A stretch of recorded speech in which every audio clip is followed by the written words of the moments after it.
Hello and welcome to Cup of Cosmology, the place for all your questions about the universe. My name is Diana Hooper, Charlie to friends, and I'm a theoretical physicist currently doing a postdoc over in the University of Helsinki and the Helsinki Institute of Physics. And I'm a cosmologist, so that means that I study the universe, the contents of the universe, how things evolve, how things interact, cool stuff happening inside the universe. I love being a scientist, I love being a cosmologist, it's a really, really cool job. And I really enjoy chatting to people about all of the cool things I get to study. So for anyone who doesn't yet know, this is an interactive stream. The idea here is that you people can ask me anything you want about space, about physics, about academia, about cosmology, about myself, about life in Finland, about the mischievous cats that are keeping me company these days. Anything you want, I will do my best to try to answer all of your questions. I might not have all the answers, but I will do my best to answer your questions. If you haven't done so yet, please do all of the usual YouTube stuff, like the video, subscribe, leave a comment. It really does help. If you're on Twitch, there's buttons you can press as well to make stuff happen. It really does help. So welcome to all the regulars I see coming in, and welcome to any first-time viewers. I see we have Prath, we have Scott, we have David Howden, we have John Redford, Space Ghost Supreme. I'm not sure if I've seen you in here before, but welcome everybody. Great to have so many regulars coming in and great to see some new faces as well. As Prath is saying here in the comments, very belated Happy New Year to everybody. This is indeed the first Cup of Cosmology of 2025. Won't be the last, obviously. Hi, Paul. Great to see you. Another regular coming in. Great to see you, Paul. Happy 2025, everybody. First cup of Cosmology of the year. And I'm excited. I'm excited for the year. I feel like there's going to be a bunch of stuff happening this year in cosmology and just in general, and I'm excited for what the year's going to bring. So as always, this is an interactive stream, so the idea here is that you people can ask me anything you want. So we'll talk about what we talk about today depends on the type of questions you ask. So if there's something if you've ever had a burning question about cosmology, about physics, about space, about Finland, now's your time to ask. And depending on the questions, we decide what we talk about today. So you have you have control over where this conversation goes and what topics we talk about. In the last stream, I did a recap of everything that happened in 2024, and it was actually a pretty good year for cosmology. We had new results from DISY, we had new results from Euclid, like first results. So we had a few things happening there. We had some development in space missions. Importantly, the LISA mission, the gravitational wave astronomy mission that I'm a part of, got accepted by the European Space Agency. It got officially adopted. So that was actually a year ago now. I can't believe it's already been a year. So yeah, it was a good year, and let's see what 2025 brings. There are rumors that we'll get new information from some satellites. So let's see what 2025 brings. So a comment here from Guadav. I've been to Helsinki. People from Helsinki say it's a boring city. I think it's a beautiful city. I agree. Actually, there's a lot of people in Finland who talk really badly about Finland, and it's kind of like a national pastime is to complain about the country, which I feel is true in a lot of countries. And a lot of people in Helsinki, especially if they've lived in other areas in Finland, will say that Helsinki is not clean, it's not green, it's not quiet, because they come from more quieter places. Helsinki is the prettiest city I've ever lived in. It's the greenest, it's the cleanest, it's the quietest. And I think there's a bias here where people who haven't lived in other European cities will say Helsinki's bad, but then you compare Helsinki to other European cities and it's a really nice city. I love Helsinki. It's a very cool place. I highly recommend visiting it. It's a beautiful place. There's a lot to see. There's a lot to do. I would not recommend visiting it in winter unless you're ready for cold. Today it is -9 with a real feel of -14, and we have about 20 centimeters of snow outside, and it gets dark very early, kind of like 4 p.m. or 3:30. So I highly recommend visiting Finland. I highly recommend visiting Helsinki, but if you come in winter, be warned. It is not for the light-hearted, but it is a lovely place. I do love it here. Helsinki loud, yeah, exactly, right? Prath, Helsinki is so quiet. But if you've gone to anywhere else in Finland, yeah, by comparison, Helsinki is the loudest place in Finland, which is, not saying a lot. Okay, comment from Scott. Tell them they can come here and give it a try and get back to you. Yeah, come visit Helsinki. Let me know. let me know how it is, or go visit somewhere else and then come back, and I'm sure you'll like Helsinki more. And Tallinn is indeed only a boat ride away. It takes 2 hours to get to Estonia from here by boat, which is very cool. We also have good boat connections over to Stockholm if you want to pop over to Sweden for a day. So yeah, I think the one downside is if you want to go anywhere by train, first you need to get out of Helsinki or get out of Finland, which is a bit inconvenient. But hopefully someday we'll have the Baltic line, which is a train line that should connect Helsinki with like south, going kind of like the Eurostar, but our version connecting Helsinki to mainland Europe, and it will be extremely useful. But that's been in the works for quite a few years by now. Okay, I see there's a bunch of questions that are not necessarily related to physics, and that's okay, because as I always say, you can ask me anything. There was a question here from Prath. How did the grant proposal go? Thank you for asking. It's done, which is the main thing. So the last couple of weeks, I was working on a grants deadline, a grant proposal, which was due on the 8th of January. And I don't think anybody liked that because it just cuts into your Christmas break. And a deadline on the 8th of January is just not nice. But it's done. So this was a grant proposal where I've applied for 4 years of funding. As I've already mentioned, over the summer, I did get a small 1-year grant, which guarantees my position for another year, regardless of the status of this application I just did. But this is a 4-year grant that I applied for. It will keep me in Finland for 4 years, and it will give me money to kind of start my own research group, which is kind of cool. So I submitted the proposal on the 8th. I will hear back from them in 6 months. It does take quite a while to review the applications. This grant has about a 10% success rate. It's my 3rd time trying. We'll see. I'll hear back in June, but I'm happy with how it turned out. I feel like by the time I sent it off, there was nothing I wanted to change and nothing that I felt could be improved. So I gave it my best shot, and now we wait and see. I'll let you know in June once. Maybe I don't let you know like the day I find out the answers, but I'll let you know in June about how that went. Important follow-up here from Paul. Who do you apply to? Who funds it? It very much depends on the grant. So the grants we apply to are usually from different places. This one that I just submitted is for the Research Council of Finland, which is one of the biggest bodies that funds science and research in Finland. So this one, if I get it, would be funded through the Research Council of Finland. That gets money from the government and from public sources. So it's like publicly funded, as a lot of research is. So it's kind of like the biggest research council in Finland, as the name implies. It's a Research Council of Finland. They have a bunch of different topics you can apply, and there's like 40 different panels, and you have to choose the panel that aligns with your keywords and your research interests. Fortunately, there's a panel called Universe Sciences, which makes it kind of easy for me to figure out which panel to go to, because it's just Universe Sciences. Last year, they got around 3,500 applications, and they funded about 10% of them. They haven't yet released the stats for this year. They will do that in a few days, where they'll tell me how many people applied and how many people I'm competing against. I will know that information soon. But some of the other grants we apply to, there's some big European-wide grants that people apply to that I have applied for in the past and will probably apply for again in the future. The grant that I have for next year is from a private foundation called the Vihuri Foundation. So there's a bunch of private foundations where people kind of give their money to science, or these private foundations promote scientific renewal and scientific research. And in each country, there's usually specific bodies or agencies you can apply to that can fund research. I know there, like if you're in Germany, there's the DFG, which is basically the German Research Council as well. In the UK, there's the STFC fellowship. So there's a lot of different fellowships and grants in different countries. Usually people, they try to recruit people with these, right? It's like, come to Finland, we have grants. So it's a way to attract talent, as they phrase it, but also it's a way for people within the country to extend their stay within the country or to extend their research period. So yes, the one I applied for last week was, or 4 days ago was the deadline, was for the Research Council of Finland.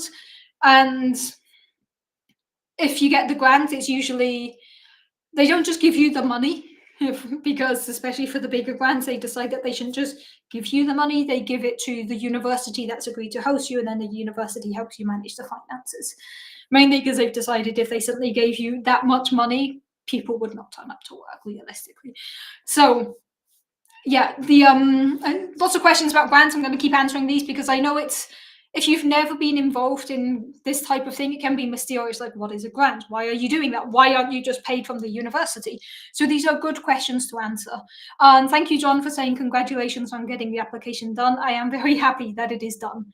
Yeah, I am very happy to be done with that. Sticking with the grants. So to answer the question that I just raised there, why doesn't the university pay for it? Every professor, every person at the university has limited budget, limited funding. So usually a person's salary, until we're tenure track or until we're permanent position, the salary comes from somebody else's grant or your own grant when you can get them. Currently, my salary comes from someone else's grant. The professors who hired me have a grant, and that money is being used to, or multiple different grants, and that money is being used to pay my salary. That will run out at some point, and then I need either my own grant or I need the university to open a permanent position and hire me.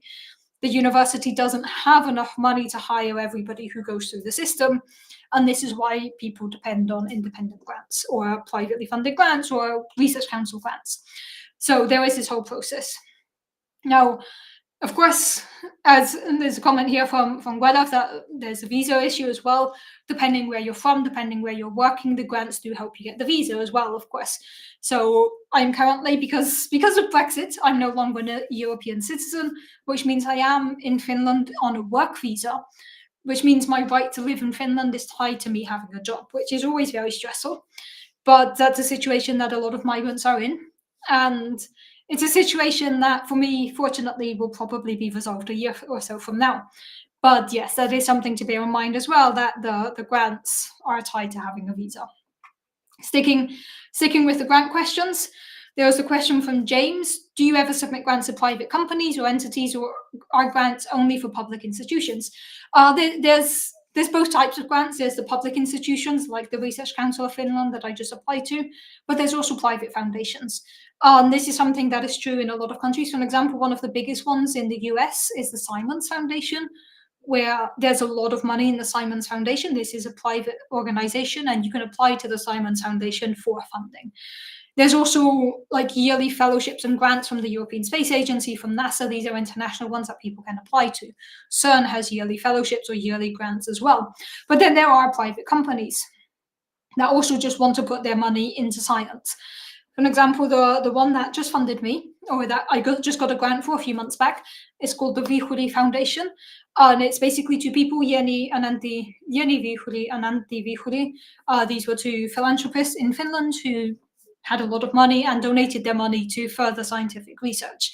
So every year, this is a private foundation that every year awards grants for scientific research. So there are both of these. I have submitted grants to public bodies and I have submitted grants to private foundations. Usually the criteria are very different. The application process is very different, but the idea behind it is the same. It's proving that you're doing groundbreaking science that deserves to be funded. Okay, let's see.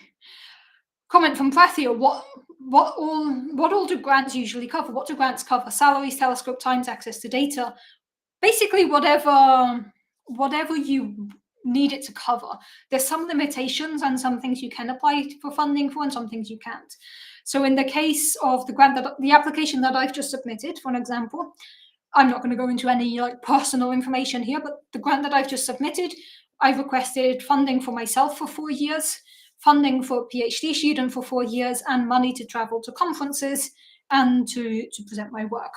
Then there's also something we need to bear in mind, that the publishing industry in academia is a massive scam. You've all heard me complain about this many times, but the point is, in order to publish our papers open access, we need to pay for this. So if I want my papers to be able to be read by anyone without being hit by a paywall, someone has to pay for this, or either the readers pay for it or the authors pay for it. Now, our university, together with the Research Council of Finland, have a policy where things should be published open access, where science should be accessible, but that means that someone has to cover the journal fee. So in some grant applications, you put in an amount of like, I'm going to publish, I imagine I'm going to publish 3 papers a year for the next 4 years, so I should budget to publish 12 papers, and that adds on another about €1,000 per paper. Depending on the grant you're applying to, that needs to be budgeted for, or that doesn't. In my case, I don't need lab equipment, I don't need telescope time, but if those are things that you need, it also goes in the budget. For an example, if you're in a lab and you need some chemicals, or if you need some specialized equipment, or if you're doing experiments with animals that require some type of electrodes, all of this is stuff you can budget for in the grants. Depending on the grants, they will cover different things. There's also things that are, for an example, purely travel grants that will cover the cost of an early career researcher to go to a specific conference. This can be very useful for PhD students who don't have their own funding. If their PhD advisor doesn't have a lot of funding, these students can apply for travel grants. And then they say, like, okay, I want to go to this conference. This is why it's useful for my career. This conference is going to be about €1,000. Please fund it. And then every year there are these travel grants as well. So you can get a lot of stuff covered by the grants. It depends what you're applying for. In my case, it's usually about my salary for the person or people I'm hiring, plus travel costs, and then depending on the grants application, budgeting for things like the publication costs. Then there's also a big thing that we need to budget for when doing this, that the university is kind of committing to keep us around, which means there's the overhead costs. There's a cost of all the HR personnel that are going to be assisting me. There's a cost of, having me in an office. All of these are overhead costs that also dramatically increase the budget. Depending which faculty you apply for, there's different overhead costs. For an example, if you're in a discipline that has a lot of lab equipment, then your overhead costs are going to be higher because you all collectively pay to maintain the lab equipment. So my campus, I'm in the science campus. My campus is not one of the biggest in terms of overheads. That is the biology campus or the medicine faculty. They have much bigger overheads. So there's basically, when doing the grant application, there's a budget section, and it's like, this is what I need. This is the amount the university is adding on for overheads. This is everything else. And then you get the final amount, and that's the amount of money you're requesting. And it blows up really quickly. So I've just requested, can I disclose that information? Yeah. So I've just requested about €750,000 for this big grant application that I submitted 4 days ago. That is a lot of money. I can assure you I do not get paid that much. That is not my salary. This will cover 2 salaries for 4 years, plus travel costs, plus all of the overheads, plus everything that I just mentioned. But at the end of the day, it's a lot of money, and it's kind of intimidating. And that's also part of the reason that the application is so time consuming, because you have to justify this. If I'm asking for this amount of money, I need to justify what I'm going to do with that money. Okay, sticking with questions. I know there was a question that I'm just going to quickly answer before I continue with the grants. So there were a couple of physics questions as well, but I'm going to stick with the grants. But there was a question by Ange asking, how are the cats? The cats are doing well. The cats are currently sleeping. I have one sleeping on the sofa and one sleeping. Actually, can you see let's see if I can show you. Yeah, there's a cat. That's good there. He likes sleeping in the hammock, and Otto is on the sofa behind me. Cats are doing well. Very, very mischievous as usual, but they're doing well. Okay, so sticking with the grants, and then I'll go through the physics questions that we had as well. But I think it's important to discuss these grants because it can seem a bit obscure if you've never been involved in it. And honestly, if you've been involved in it, it's also still very obscure. So I just answered the question from Prath of what do they cover. Then there was a comment by Paul that I think is very interesting. Are grants anonymous in any way? Do you have to worry about politics, such as well-networked researchers have an inside track? So ideally, grant applications should be unbiased, but they are not anonymous. And it would be quite hard to anonymize it because a lot of the things we have to list in our application is things like my track record, my publication history, what are my contributions to the field. And it would be quite hard to remove any type of personal information from this to make it truly anonymous. For an example, my grant application lists me as a co-developer of 3 cosmological codes that are used by the community. There's not many people who develop these codes. I am the only person who develops all 3 of these codes. That immediately makes it harder to anonymize, because if I just say I developed 3 codes, how is that relevant to my application? So then I specify I developed this code and this code and this code. This is public information. But then that very much makes it hard to anonymize the application. So grant applications are not anonymous. Usually the way they're refereed, the way they're reviewed will depend a lot on different countries. But ideally, the people in there's a panel of like 7 or 8 people, and only 3 of them will initially be involved in reviewing your grant application, and then if it makes it through to the second stage, it goes to the panel. And there's generally the thing. Sorry, one sec. I'm just going to mute myself. Had to clear my throat. I've got cat hair on my throat. It's the usual occurrence these days. So usually there is a lot of care is taken to make sure there is no direct bias by the referees. So for an example, anyone I previously published with cannot be a reviewer for my grant. And anyone who I've worked with or who is in my university, in my building, cannot be a reviewer for my grant. So I know that, for an example, at the European level, where they get experts, there's bound to be somebody on the panel who knows you, who works with you. They have to declare a conflict of interest, and they will be removed from any discussion that involves these people. So I know people in Germany, for an example, when the German Research Council is discussing who to fund, anybody who has a conflict of interest is removed from that discussion and is not in any way involved, because they have to make sure it's unbiased. Now, of course, it would be very difficult to find a set of referees who have no common link with anyone applying. So usually there's enough referees involved that they can remove ones who might potentially be biased. Some grant applications have a thing where you can just put like people who you don't want to review your application just in case, and you can put a list of names there. Like if there's sometimes it happens in the field where there's 2 opposing points of view and it gets a bit confrontational, and you might think if that person reviews my grant, they're immediately going to reject it. So some grant applications have a box where you can list people who should not in any way be involved in refereeing your paper. Just, if you think there could be a problem there. But the grants are not anonymous. So the follow-up question from Paul there, do you have to worry about politics such as well-networked researchers having an inside track? There's always going to be politics involved. Unfortunately, science is political, despite what a lot of people might think. So there is a lot of politics involved. And I think more than individual politics of whether this person is well networked or not, there are things that go into it, like the assumptions that people make about how science should be done, and it's very hard to judge that. Like they're trying to in general, a lot of grants funding agencies these days have tried to move away from metrics. So when I submit the grant that I've just submitted, for an example, I'm not allowed to give my H index. The H index is an outdated metric that basically counts how many important publications you have, but the way it's calculated has been proven to favor certain people who publish in certain ways.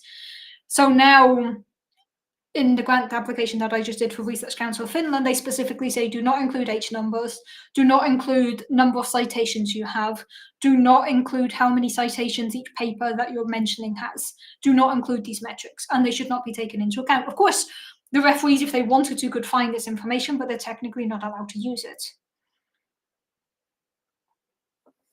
Then I think something that can affect it is, of course, the overall amount of networking you've done. If you've never presented at a conference, then it's quite hard. It's quite hard to get recognition. Not so much because people don't know of you and there's this bias, but because it doesn't prove independence or mobility or ability to promote your work, which is also an important thing that we have to do.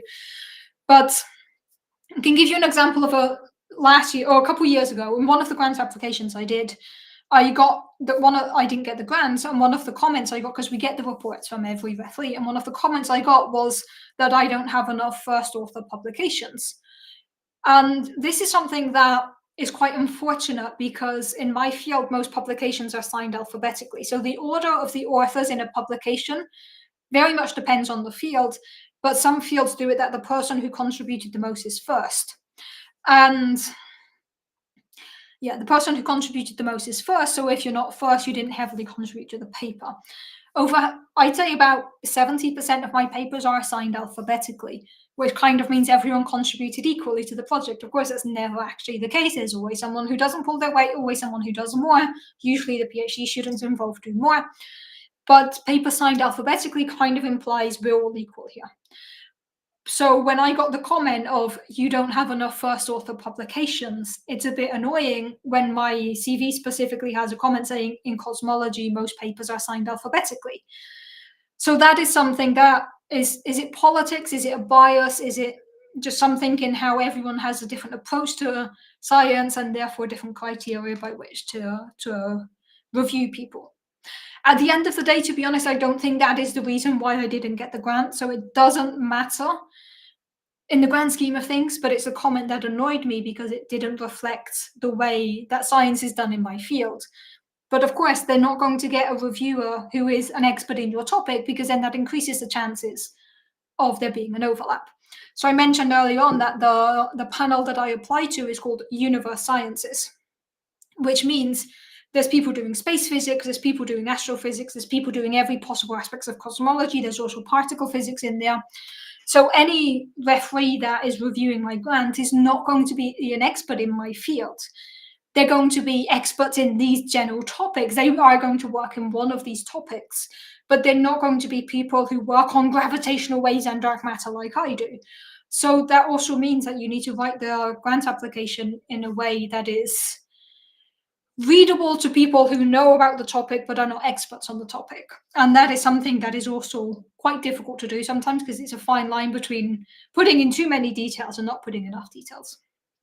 I feel like I went on a bit of a tangent there. Okay. Yeah, I see the comments here about the author list, where Paul says you can agree that H should come first for fairness. The solution is to just order randomly, or just change my name to Diana and then I'm always first author. Yeah, I think this is the thing that there are too many conventions already. Right, because some people do it that the most important author, the person who contributed the most, is first. Some fields, especially medicine, are more likely to do that. The PI, the person in charge, like the lab director, is always the last author. So then the last author is kind of like the one in charge of the paper. And there are so many different criteria and conventions that it doesn't make much sense. And yeah, then if you do it alphabetically, people who have a surname that starts with A is always going to be more favored. And you also don't want a note explaining on every paper, like, yeah, here's the convention we use. I think the worst papers I've been involved in terms of author list is one that I did in Germany where they wanted to do a mix of styles. So it was like alphabetical but by contribution together. So there were three groups of authors. The first two had contributed the most, ordered alphabetically amongst them. The second, or places 3 and 4, had contributed in a second degree, so they were ordered alphabetically, and authors 5 and 6 contributed the least, but they were also ordered alphabetically amongst themselves. So what this looks like is a random association of 6 authors, and I was joint first author on this, which means my name actually appeared second. So then I can put a comment saying I'm one of the 2 who contributed the most to this paper, but nobody's going to figure that out based on the author list. So then it's like, okay, there's some sub-alphabetical in categories. It doesn't make sense. And then every time I include this paper in a CV, I have to put a comment explaining this convention that we chose to use. And it's not the only paper that's like that. There's a bunch of papers that do this by grouping. It doesn't make sense to anyone. Okay. More comments here. I know there were some more comments about the grants. I want to stick with the grants, and then I will go back to the 2 physics questions. But while we're on the topic, really feel free to ask any questions you have about this, because a lot of time, like especially if I'm submitting to Research Council of Finland, that means that some of my money is going, if I get the grant, some of my money will come from taxpayer money. And this is true in most countries. So this is a chance to really understand how your money could actually eventually make its way to specific researchers. So feel free to ask any questions you have about grant applications, about the whole process. I have now submitted, let me count, how many have I submitted? 3, 4, 5. I've now submitted 6 grant proposals in the last 4 years. So I got 4 rejections. 4 rejections, really? Yeah, 4 rejections, 1 successful grant, and 1 pending. So I've been through it 6 times now. This seems like a lot. I don't want to calculate how many hours I spent writing documents asking for money to do my job instead of just doing my job. But yes. Okay. Comment from David here. In the UK, there is a lot of effort to give the public grant funding decisions independence from government. Does the Finnish one do similar? Yes. ideally, the Finnish government should have no say in who gets this money. So the way the Research Council of Finland works is in the first review status, 3 referees will review your grant, write their own report, and give it a grade. And then it's a grade out of 6. 6 is the best. Anyone with a 5 or 6 goes through to the second round. And in the second round, it's the panel discussion where basically all the referees in that panel, get together and kind of say, like, these are the ones I vouch for in my field. And then they discuss amongst themselves, and then there's a panel review. Generally, then at that point, there is some small thing that they need to bear in mind once it's passed to the panel stage, where like they can't fund everyone at the same university. They have to make sure it's spread out across the different Finnish universities. They can't fund 20 projects in early universe cosmology and none in astronomy. They have to balance it out a bit. So then there are some number games done, but this should not in any way involve the Finnish government. The only way the government is involved is they determine how much overall budget the Research Council of Finland has, which determines how many grants can be awarded, but not who gets the grants. Usually, from what I've heard, what actually happens in these panel meetings is you need someone to really, really like your grant. You need someone one of the referees at least needs to be there saying, this is the grant we should fund and here's why. And often that's going to be the case for a couple. So those are the ones who are going to get funded, and everyone else, it doesn't necessarily mean it's a bad grant or bad application or a bad candidate. It just means it didn't spark that kind of drive in any of the referees. And then they will find reasons to justify why they didn't select your grant. And then they'll put in comments like, not enough first author publications. This section was unclear. This section wasn't written nicely. I don't understand what they're doing. There's not a risk assessment. These are things that might not necessarily be the true reasons why you didn't get the grant, but they're the justifications that need to be given because your grant didn't convince someone. So you always want to get at least 1 or 2, ideally 2 or all 3 referees reviewing your grant to really be like, yes, I believe in this project and I'm going to fight for this project. And if you don't do that, the project's not going to get funded. But of course, we don't know who's reading it, so we don't know how to go about doing that. That's kind of the thing. I hope that people reading my grant application will be like, yes, let's do it. This is the future of gravitational waves. Maybe. I hope so. I'll know in June if I succeeded.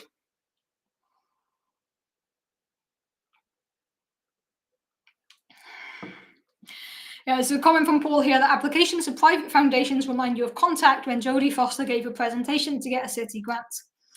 Yeah, there are some really cool and weird private foundations that you can get money from. Like one that I always think is very surprising is L'Oreal. The cosmetic company L'Oreal actually has a yearly stipend for women PhD students. And I don't know how this started. I think it started at some point where they were like, we don't only fund beauty, we fund brains or something like that. But there's now actually this yearly like L'Oreal grant. So L'Oreal, the cosmetic company, can say like, we fund science. And the research doesn't have anything to do with cosmetics or anything that would help L'Oreal. They just get to say like, we fund science, we promote women in science. And there's this yearly it's an amazing grant you can get, and it's like, you can say like, hey, I'm found fun. It would be very funny to be doing cosmology while being funded by a cosmetics industry. Then you can be like, am I a cosmetologist? No, but a cosmetics company pays me to do cosmology. So yeah, there's a lot of very cool private foundations that can actually give people money, and it's very cool. Okay, there was a question from John. I'm catching up with the questions. Has there been a more recent shift towards reliance on grants instead of direct university funding, or has it always been that way? I think it depends on the timescale on which you look. Like 100 years ago, there weren't as many people going through university, so it was much easier for the university to pay for the people who were going through. Now we're at a stage where a lot of people are getting master's degrees, they're getting PhDs, and there isn't enough money at the university level for everyone involved. I think if you look back at physicists from like 50 years ago or 60 years ago, they did the master's and the PhD in the same place, or usually that was fused in one thing by then. and then they basically immediately became assistant professor or professor. The whole process to get tenure and to do postdocs to get tenure, this is something that is driven by how much money the university has. It's like demand. If there's more positions needed than money that the university can, or positions that the university can afford to invest in, then either you leave science or you find another way of doing science. So I do feel like there has been a shift into more grant focused things as the number of pupils or the number of people interested in being at university has increased. But also, this is not a recent change of like the last 10 years. I think, I don't have the numbers to back this up, but I think if you focus on the last 10 years, the number of people with grants is pretty much the same. But if you look 60 years ago, it's going to be quite different. Okay, keeping with the questions, I know there's some new questions that I'll jump to in a minute. I'm just a bit behind in the questions right now. I'll jump down in a minute. There's a comment from Guadav talking about the publishing industry and academia as a scam. The way it works makes my blood boil. Yes. I've done whole streams about that. I've ranted about that in depth. I'm not going to go into that now. I'm ranting about grants instead, which is also a very fun thing to do. Hey, Cosmos Savant, great to see you as always. Okay. When I was talking about grants being anonymous, there was a comment from David Howden here. It's not clear being anonymous would be desirable. Presumably, track record of good use of money from grants would be a good thing to take into account. Yes. Yes, there's also the thing like if you've already had money from the Research Council of Finland and you're applying for more money, you have to upload kind of a progress report of justifying that you put the first batch of money to good use. So when I applied for this grant, there's a section of, do you need to upload a progress report? And I'm like, no, you haven't funded me yet. No progress report to put here. But there is also in the CV, you also have to list a section of if you've already won your own grants.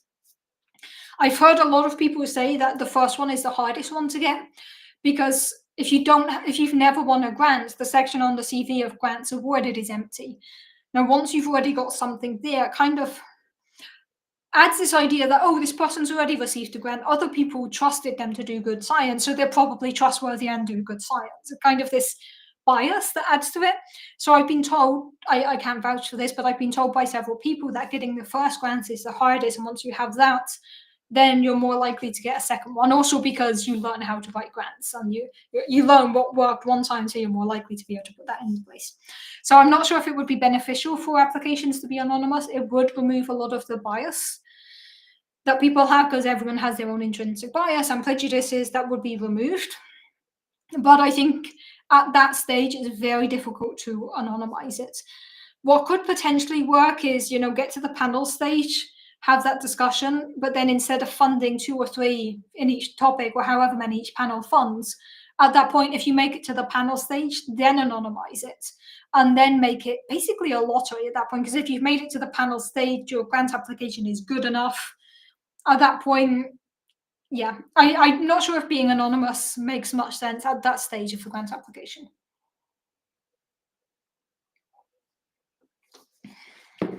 There's a comment from Paul here that I think is very interesting. And Paul says, I occasionally help judge grants for a private foundation, not science stuff, but it's hard because I'm a tough grader, so I have to inflate my grades to match other referees. This is a very important point to make, because there's also the thing that a lot of people do where we all have our own way of grading. We're all more or less strict with grading. So then it's a question of, if I'm giving someone a 5 out of 6, is that the same 5 out of 6 that somebody else would give? There is a scale for I'm using the Research Council of Finland as an example. There is a provided scale where it's like a 6 means this, a 5 means this, a 4 means this.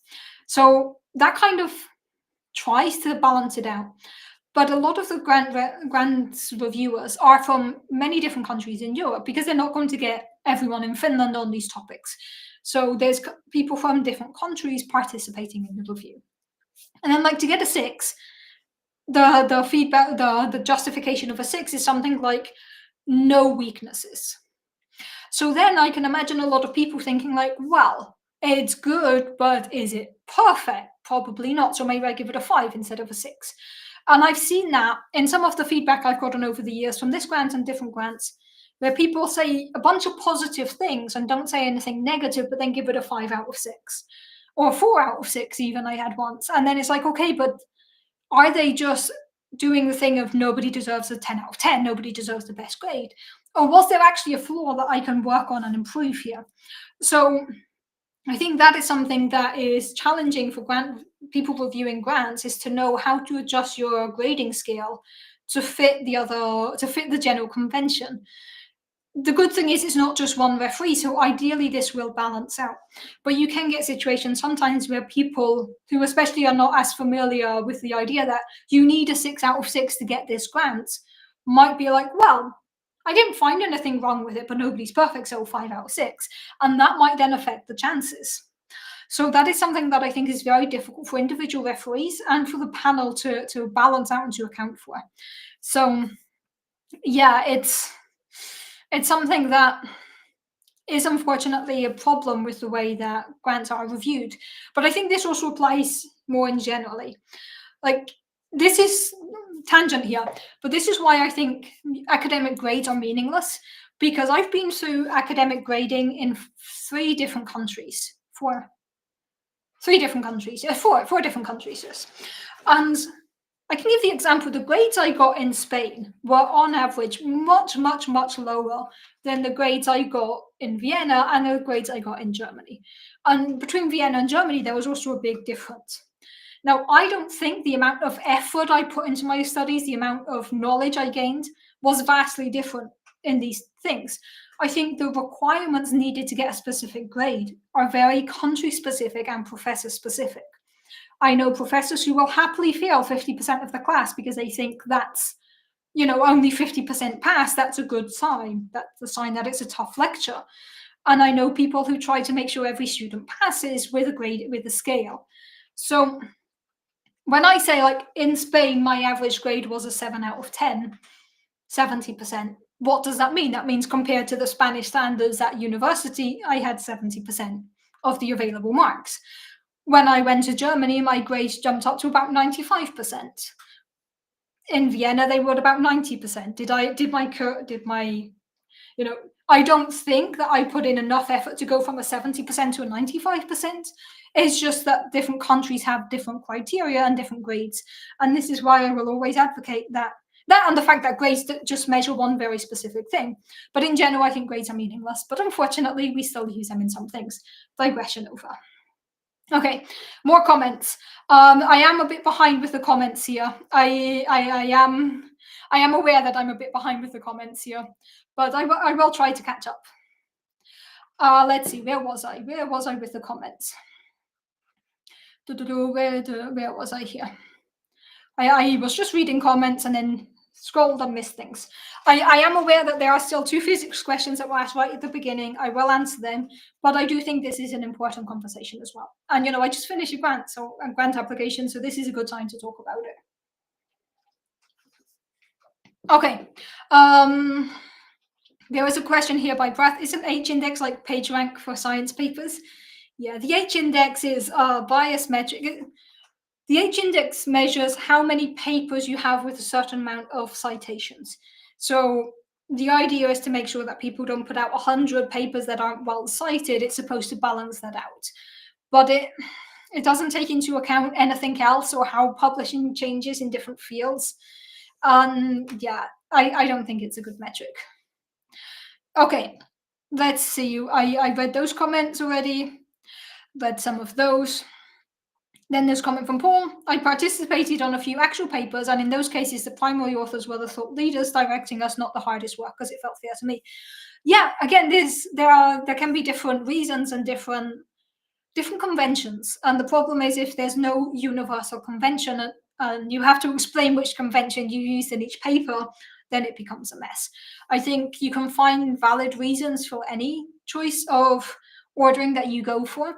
Personally, I think alphabetical always makes sense. I've had papers where they were not alphabetical and not everyone was happy with the author ordering list, where things perhaps felt like they were not fair. I've never had an alphabetical paper that I felt bad about being alphabetical, because if you all go into it knowing it's alphabetical, I feel like everyone does contribute to the paper. I've had papers that are not alphabetical that I feel like the author list does not reflect the contribution of the people involved. There's an important question from Scott here. Do they see you complaining about the system online and then use that against you? I honestly don't think so. Like, if the people reviewing my Research Council of Finland application want to go through all Cup of Cosmology episodes and find the one where I talk about grant applications and then use that against me or in my favor, honestly, they've got way too much time on their hands. And given that they're going to be reviewing quite a few grant applications, I honestly don't think anyone's going to do that. I also don't think I've said anything overly controversial or overly wrong. I'm giving my opinion based on going through several rounds of applications. I am not in any way criticizing. I'm criticizing the academic publishing industry, but I've always done that. And there's some things about grant applications that I think could be improved and some that could be changed. But I'm not making this about anyone in particular or any system. This is just in general sharing my experiences. So I don't think I'm complaining too much about it. And honestly, if a referee reviewing my grant has the time to look through all my Cup of Cosmology episodes and hear me complaining about academians, go for it, man. Go for it. If that's how they want to review my grant, I don't think that's going to be the case. I really don't. Okay, comment from Prath. Have you ever bungled an application, like sent the email without including the attachments? Fortunately, a lot of the grant application portals allow you to make changes up until the deadline. So you can submit a version and then resubmit as many times as you want. Others have checks, because I've never submitted a grant application that was via email. I have done that with postdoc applications, but then I just immediately sent a follow-up email like, sorry, here's the other document. It happens to us all. But for the grant applications, there's often checks, like you cannot click the submit button unless all documents are there and unless all documents are within the page limit. I did do something very, very stressful to one of my grants a couple years ago, where it could have been potentially serious and I noticed it in time. And this was a grant that is very particular about the criteria with which you could apply. And it involved how many years you'd been working in the country in which you were applying from at the time of applying. So it was quite strict like that. Like, you couldn't have been in the country for a longer amount of time, because it was for people who had just arrived in that country applying for the grant. And I had a typo in the date of defense, in the date in which I arrived in the country in my application form, and I put it 1 year earlier than it was supposed to be, which meant, like, just based on that, I would not have been eligible for the grant application for the grant. 3 people looked through my application and did not see it. I noticed it 2 hours before the deadline and corrected it. Honestly, I think given that I was attaching all of the documents with the correct dates, I think it would have been fine. But I noticed that specific typo that would have made me ineligible for the grant 2 hours before the deadline. Phew. So that one I did cause myself a bit of stress with. Now I recheck things so many times, so I hope it's fine. But also, it happens. Stuff like that happens. There's a question from James just earlier. Can they reject the grant without a reason? Yes and no. Like, officially, no. They can't just say no. Are the reasons always fully justified? Not necessarily. Then there's also the very frustrating thing that sometimes you can do everything right, but you're still not the best. And then you might get feedback that's like, yeah, your grant application is brilliant, we love it, but there's just 10 others that we love more, and we can only fund 10 people, so you're on the waiting list. And I think that is very hard that is harder, because there's nothing actionable, there's no feedback that you can take into account next time. It's just like, yeah, you were great, but so were these 10 other people, and we only funded 10 people. And that can be very frustrating. Now, usually, if that's the case, you will get some type of comment. But sometimes those comments may be more or less helpful. I think usually the underlying reason why they reject the grant is just because they have candidates or grant applications that spoke to them more, for whatever reason. But they do have to give some justification. They can't just say, I don't like it. So they do have to give some justification, but depending how high up you are on their final table, it can be that you just miss out on a grant, because there are people better for whatever reason, and that is tough when that happens. Okay, there's a comment from David Howden here. There's one for natural history in the UK which funds a lot of field work, and no one seems to know who's behind it or where the money comes from. Yeah, sometimes there's grant applications that you're like, wait, who is behind this? Who is funding this and why? Yeah, there's those things. Comment from James Bourne here. Don't go into academia. If that's your takeaway from today, I would understand it. That is not what I'm trying to tell you, but I would understand if that's the takeaway here. Comment from Angela here. So, did you add the grant you've won to this application? Does that count? Yes, it was in my. It was listed. Where are you going? Okay, one of my cats is up to mischief. So when I submitted this grant proposal last week, I do mention that I have already won one grant. That is there. That is listed there. Comment from Space goes, will you change the name to Cup of Grants instead of Cup of Cosmology? I know I'm very focused on grants today. I think it's an important topic. I will get to the physics questions towards the end of the stream today.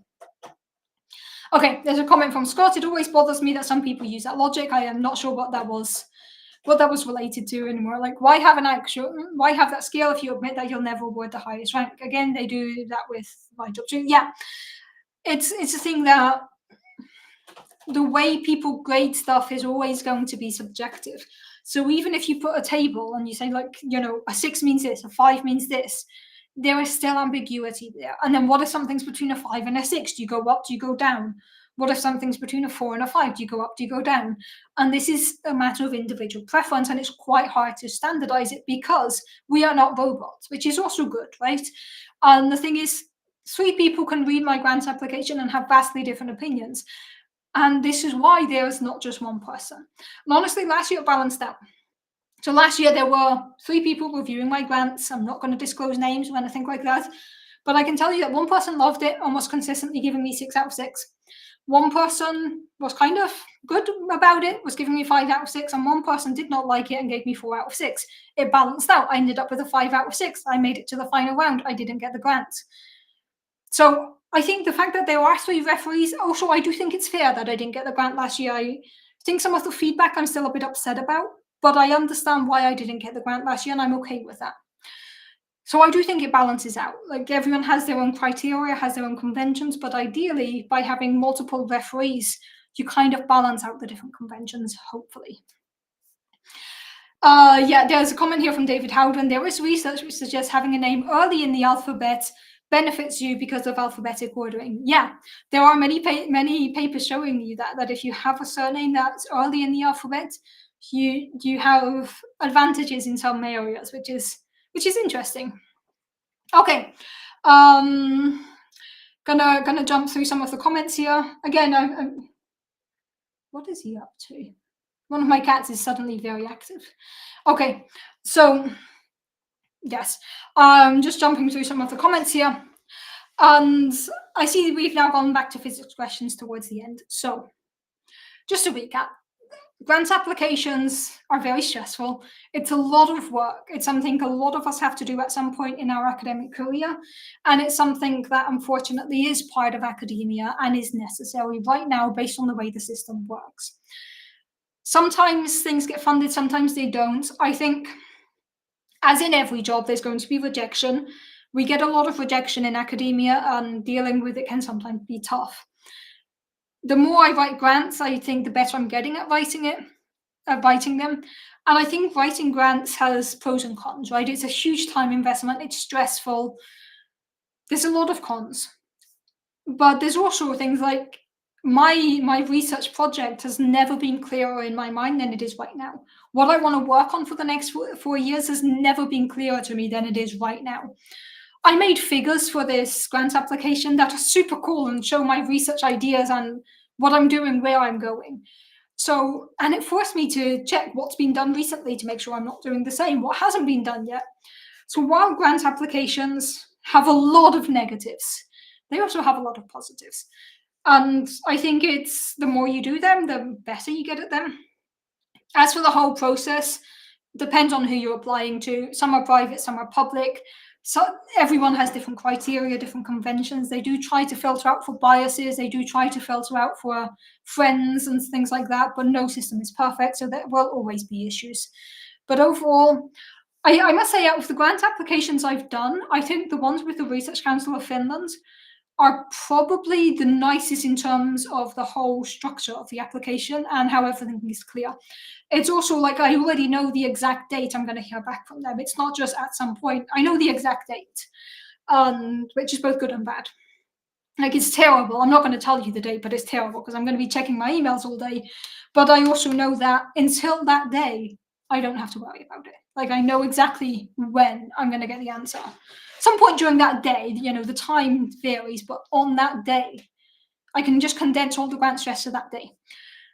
So I think of all the applications I've done, the Research Council of Finland is probably the smoothest, but it's also not enjoyable. None of them are, but they have pros and cons. Okay, at the 1 hour mark almost, so today was a lot of discussion about grants. Now I'm going to very quickly go through the 3 physics questions, and I don't want to go on for too long because one of my cats seems a bit restless. I think it's just because he wants food, but I'm keeping an eye on him. He's been a bit upset the last few days, so I'm just keeping an eye on him. Okay, let's see. There was the question. There was the question from Space Ghost. What's the latest on gravitic engines you used to watch on Periscope? Well, welcome back from the Periscope days. What's the latest on gravity engines? I am not sure. I don't think we've got any closer. We're no closer to having faster than light engines or to having warp drives. There's still a lot that needs to be done there. I guess that's where you were headed with the question. So short answer, I don't think there's any major updates, but I will check if anything's happened in the last few years there. Okay, there was a question from John. Have there been any updates to the pulsar timing array from a couple of years ago? Have they increased the certainty of the gravitational wave background detection from when they first announced it? Okay, so very, very, very briefly here. Pulsar timing array experiments are a way of trying to measure gravitational waves. The idea here is we have rapidly rotating neutron stars. So yeah, we have these rapidly rotating neutron stars, which are like very condensed neutron stars that emit. Neutron star is a star made of neutrons, and they emit a light beam in a specific direction. These are rotating, so they basically work like lighthouses. When this neutron star is pointing at you, you see the light. When it's pointing away, you don't. We call these things pulsars. There are a lot of pulsars within the Milky Way and within other galaxies. The cool thing is that when the pulsar is pointing at you, apart from light, you also get a lot of radio frequencies. You get a radio signal coming from them. Hello, cat. Hello, where did you go? Hello, it's behind my chair. So the cool thing about pulsars is we can measure this light beam, and we know that they should be spinning at a very specific frequency. So this is something we can use to keep track of things happening in the universe. For an example, if you're monitoring multiple pulsars and you know when you expect the light beams to be at you, if the distance between these pulsars changes, or the distance between us and these pulsars changes, the light beam is going to change its arrival time. So for an example, if you have a gravitational wave traveling between pulsars, this is going to distort space and time. A gravitational wave is a ripple in the cosmos that distorts space and time. So if the gravitational wave distorts space and time, it's going to affect the timing of the pulsars, which means you can use these pulsars to try to measure gravitational waves. Basically, we're turning neutron stars. Oh, he's up to mischief. Do not jump on my new jumper. I've got a very fancy jumper hanging in a place that was specifically hanging there so the cat wouldn't jump on it, and he's just jumped on it. Okay, I'm going to have to run off camera for about 10 seconds. I will be back in 10 seconds.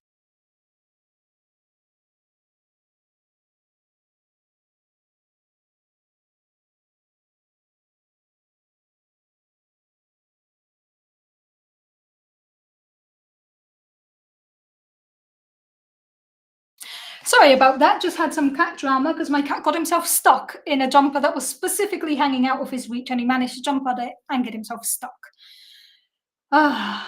These cats have realized it's dinner time, and they are now very, very much wanting dinner. Okay, so what I'm saying, we are basically turning neutron stars, like big, massive neutron stars, into detectors of gravitational waves, which is very, very, very cool. So we have this pulsar timing array idea where we have an array, a network of pulsars across the galaxy. We look at radio signals coming from these pulsars, and we use that to try to look for ripples in the fabric of the cosmos coming from massive black holes smashing together. Very, very, very cool. Yeah, everyone looked busy. Teachers back. You were definitely not passing notes and gossiping. Everyone was doing their work and paying attention. Yes, the cats are up to so much mischief. Yeah, it's like they're allowed to jump on everything in the house except this fancy new jumper that I specifically put out of reach. So of course, that's the one thing he jumped at because he wants food. But yeah, it's kind of cool. It's amazing that we can actually use pulsars to measure gravitational waves. It's a very, very cool concept. So a couple of years ago, 2, 3, 4 years ago, there was a big release by a bunch of pulsar collaborations across the world. We had the European ones, we had the international ones, we had across many different countries, we had the North American one. And putting all of their data together, they had found the first hints of the background of gravitational waves that we expect it to be everywhere in the cosmos. They didn't yet have enough precision to claim a discovery, but it was enough that they said, like, there might be something, there may or may not be something, we're still trying to figure this out. So we're still trying to figure this out. But it's very, very cool because if what they found is correct, we have found the first proof that there is this background of gravitational waves. But it was only at 3 sigma only. 3 sigma is good, but we need 5 sigma to claim discovery. There hasn't been any major updates in the last 2 years because we need a lot more data in order to progress substantially. The next big leap is going to be when the square kilometer array turns on in a few years. This is, as the name implies, an array of ground-based telescopes forming 1 square kilometer. We're very good at names. Yes, hello. The cats are demanding food. So we have this pulsar timing array network. SKA, the square kilometer array, is going to turn on within the next few years and substantially add to the amount of information we have from pulsar timing array experiments. But until we get that, there's not much in terms of advancements. We need more data. We need more data in general from the pulsars for the gravitational wave detections.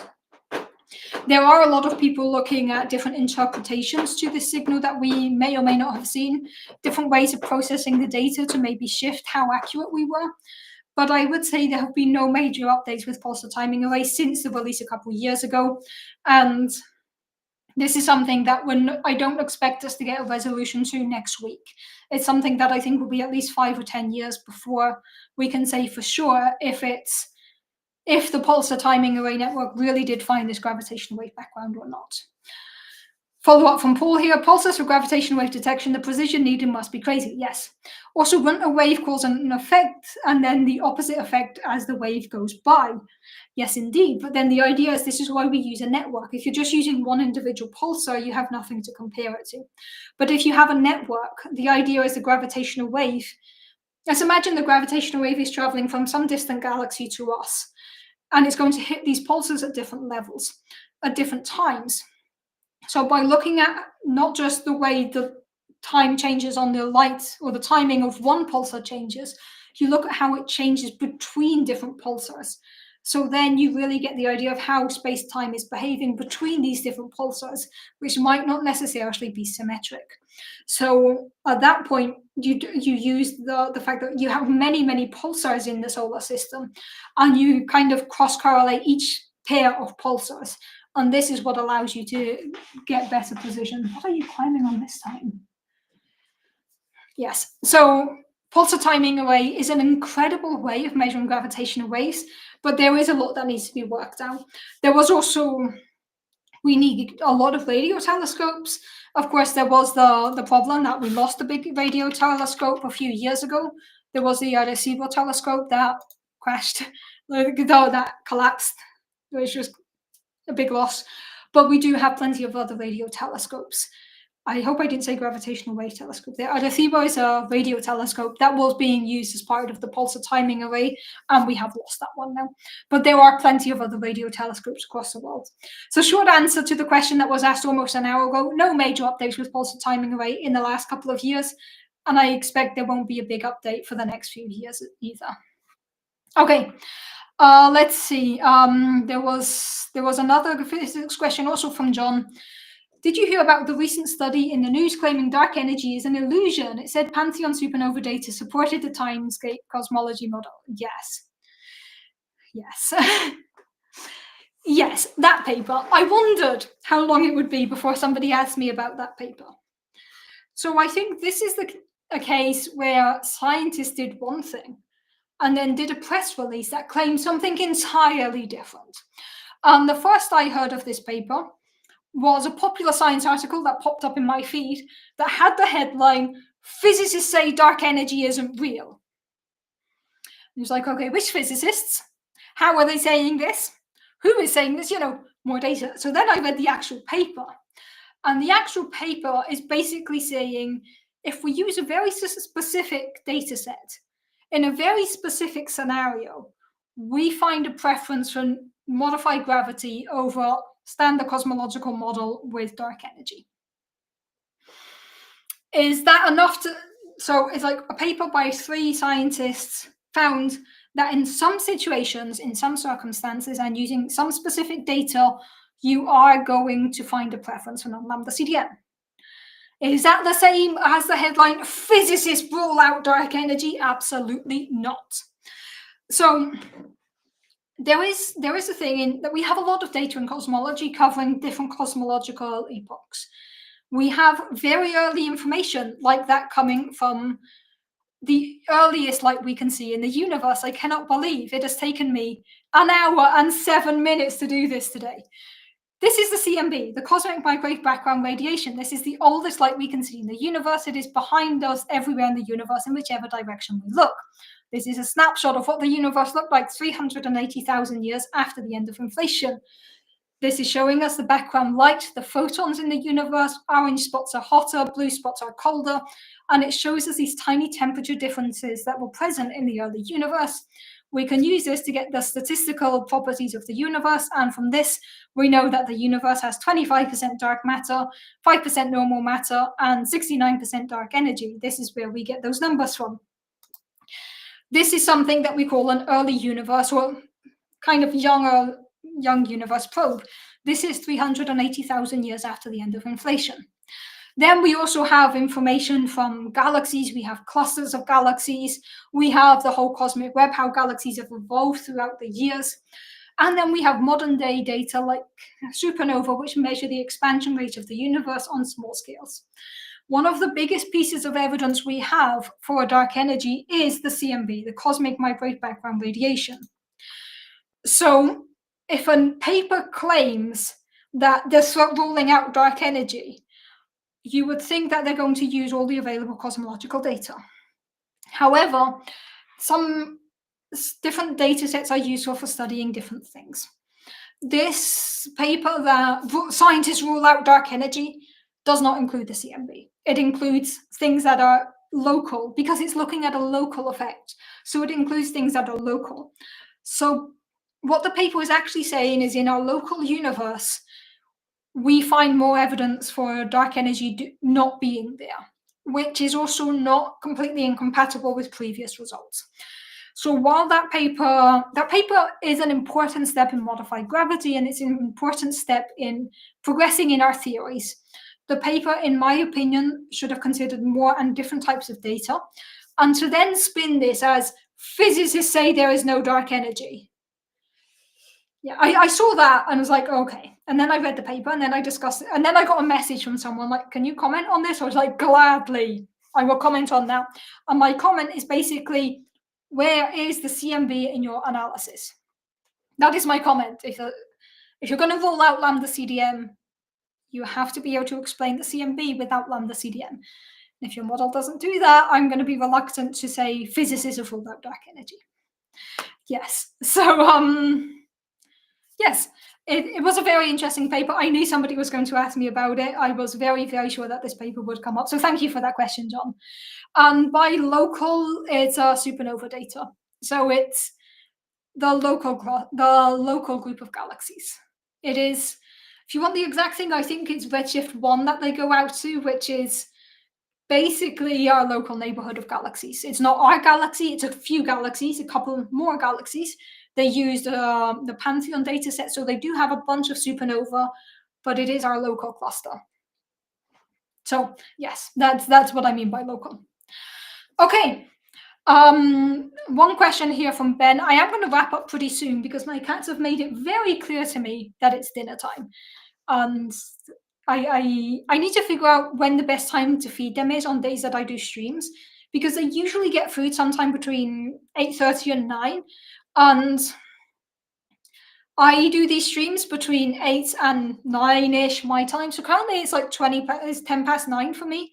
So it's 10 minutes past their dinner. I thought about feeding them before I went live. They were both sleeping. They didn't want food.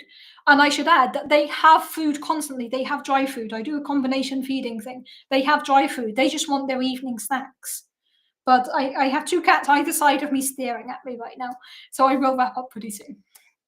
So there's a comment here that I want to answer from Ben. Just a comment from Paul about the CMB. If you're ever judging a grant application of mine, I'll be sure to mention the CMB. Fun fact, the grant application that I submitted last week does not mention the CMB. It is the first time I have submitted a grant application that does not mention the CMB, not even in passing. I think it's only mentioned in the title of my papers where I have the list of publications. But my actual research proposal does not include the word CMB anywhere.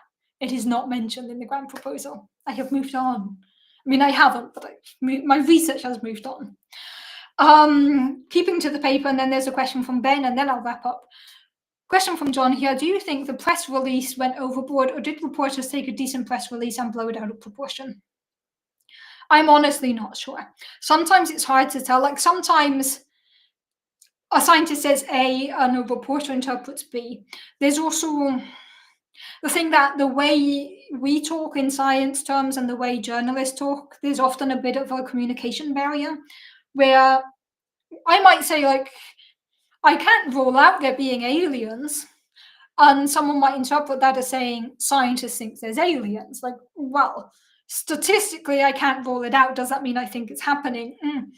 So there is this breakdown, and I'm not sure what happens here to have such a big difference between the way this paper was reported in popular science articles and the actual paper, because it's quite hard to find the where the miscommunication happened, if it was a miscommunication, if it was intentional, because sometimes people over sensationalize their own papers because it gets attention and it gets citations. And if 100 people cite your paper to say you're wrong, it's still 100 citations. And that's how the publishing thing works in academia. So yes, there's so I'm not sure where things went wrong there, but the pop science article that I read and the actual paper were not really saying the same things. And then I found 3 or 4 different popular science articles with various levels of sensational titles. And the thing is, at the end of the day, more people are going to read a paper that says physicists say there's no dark energy, or more people are going to read that article than if a journalist says scientists make slow and steady progress towards figuring out what the universe is made of. That's not catchy. So then you get the sensational titles. Physicists say there's no dark energy. Which physicists? Not me. But yes. So I'm not sure where the miscommunication happened here. I don't want to place blame on anyone, but I was very disappointed reading that popular science article. I'm not even going to say where it was published because I don't want to badmouth someone. But reading the way it was reported in pop sci articles and reading the actual paper, they were worlds apart. So I don't want to lay blame on anyone. Just reminder everyone to not take popular science articles too literally, because sometimes they are sensationalized and sometimes they are slightly misleading. There was a question from Ben just now. Have you touched base with the PhD expert in lasers from the Periscope days? I think you guys discussed this proposal for laser-based propulsion system. Are you aware of any progress in that tech? So, I imagine you're referring to Julia Majors. Julia Majors, PhD, is an amazing person. We were part of the science Periscope crew. So back in the early days when Cup of Cosmology wasn't called Cup of Cosmology, when these live streams were happening on Periscope, there were about 6 or 7 of us doing science outreach on Periscope. And we formed a kind of group. We formed a network. Then the OGs, the originals were Julia, Ian, Ian McLaughlin, myself, and then there was Bob the Cat. There were a few others, and we were like the first scientists on Periscope. And yeah, we talked a lot. We chatted a lot behind the scenes.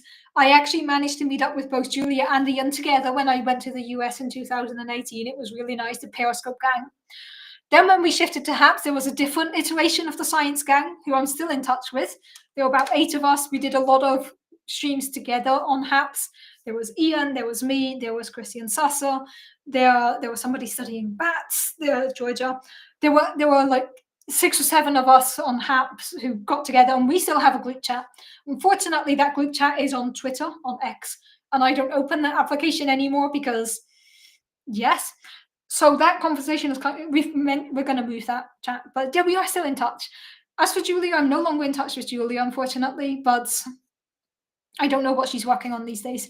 But it was really cool. It was really nice to have this kind of network of scientists, both in Periscope and in HAPS, of kind of mutual support. We helped each other out.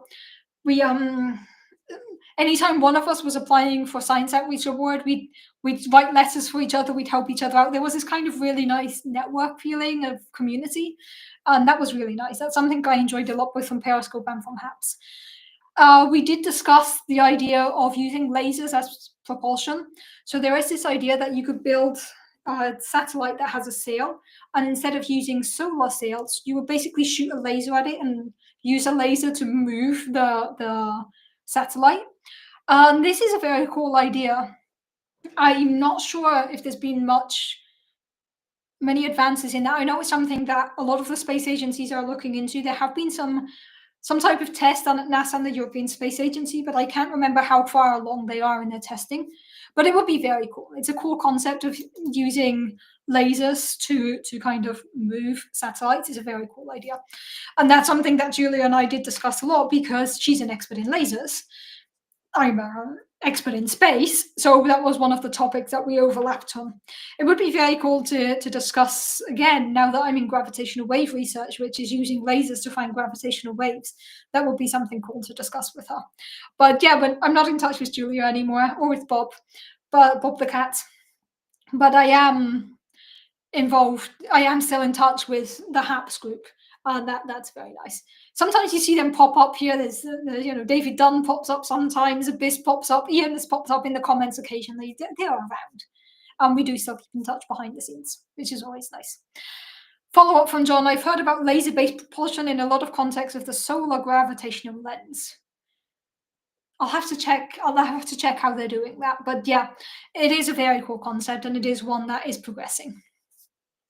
Okay, an hour and 20 minutes in. My cats very much want food. They have food. They just want more food. So I'm going to wrap up the stream. It's been really fun today. We spent an hour talking about grants. It wasn't the direction I was planning on taking this stream, but I always come and see what you all want to talk about. And I think it's good to kind of shed some light on the behind the scenes process of how grants work, how funding in science works, and my general impressions 4 days after submitting a massive grant application. I honestly just am glad it's done. And there's also been some very cool physics questions in the last 20 minutes. So thank you everyone for all the questions. This has been super fun. Cup of Cosmology should be online next weekend. Let me just bring up my calendar to confirm that. There is nothing listed in my calendar that could prevent me from doing a stream as of now. That might change. So Cup of Cosmology should be back online next Sunday, same time as always. That is 8 p.m. if you're in Finland, 7 p.m. mainland Europe. We are mainland, but just like mainland Europe. 1 p.m. if you're on the east coast of the US, 10 a.m. if you're on the west coast of the US. If anyone here is in California, I hope you're all staying safe. So thank you everyone for joining. Cup of Cosmology should be online next week. If you don't know when the next stream is, you should check out cupofcosmology.com. There is a time zone converter where you can figure out when the next stream is going to be in your own time zone. I hope to see you all next Sunday, same time as always, with lots of questions about anything you want to talk about. I hope in the meantime, you all take care of each other and stay curious. See you next week.